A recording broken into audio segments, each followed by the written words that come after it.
আসসালামু আলাইকুম। আজকে আমি আপনাদের একটি মুরগির মাংস রান্না করে দেখাবো। প্রথমেই আমি নিয়ে নিচ্ছি একটি দেশি মুরগি। তারপর একটা পাত্রের মধ্যে পেঁয়াজ কুচি,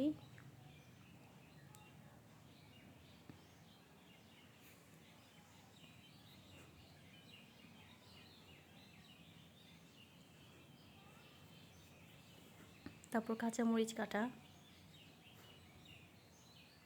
পরিমাণ মতো তেল,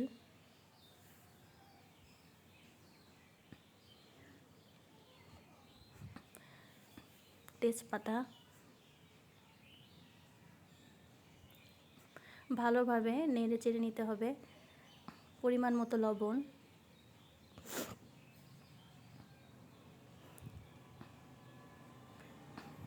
পরিমাণ মতো গরম মশলা। আমি এটা গরম মশলা নিজ হাতে বানিয়ে নিয়েছি। পরিমাণ মতো জিরার ফাঁকি এবং হলুদ, মরিচ, ধনিয়ার গুঁড়া,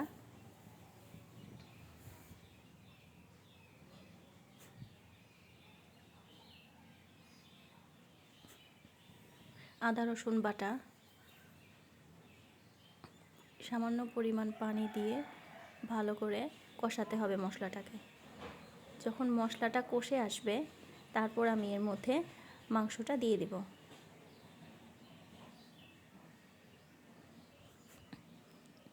আমার মশলাটা কষে এসেছে, এখন আমি এর মধ্যে মাংসটা ছেড়ে দেব।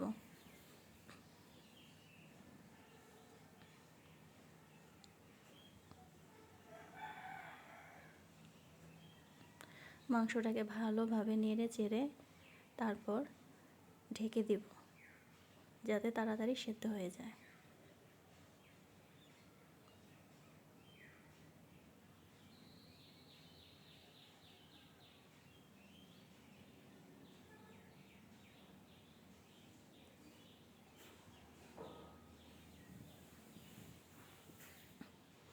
কিছুক্ষণ পর পর ঢাকনাটা খুলে দেখতে হবে এবং নেড়ে চেড়ে দিতে হবে।